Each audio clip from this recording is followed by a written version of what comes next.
उर्दू मज़मून। सच्चा दोस्त। सच्चा दोस्त वो है जो हमारी मदद करता है जब हमें उनकी मदद की ज़रूरत होती है। एक सच्चा दोस्त ख़ानदान के एक फ़र्द की तरह होता है जो हमेशा हमारे साथ खड़ा होता है। एक सच्चा दोस्त वो होता है जिस पर हम भरोसा कर सकते हैं। एक सच्चा दोस्त न सिर्फ हमारी ज़रूरत में मदद करता है बल्कि मुआशरे की तमाम बुराइयों से दूर रहने में भी हमारी मदद करता है। खुदगर्ज़ दोस्त हमेशा अपने दोस्तों से फ़ायदा उठाते हैं।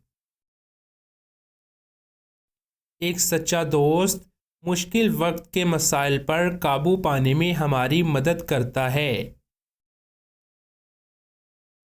वो वही हैं जो हमें हौसला देते हैं जब हम अफसरदा होते हैं। एक सच्चा दोस्त मुस्बत ख्यालात से हमारी मदद करता है। एक सच्चा दोस्त वो है जो हमारी ज़ात, नस्ल या माली हालात पर हमारा फ़ैसला नहीं करेगा।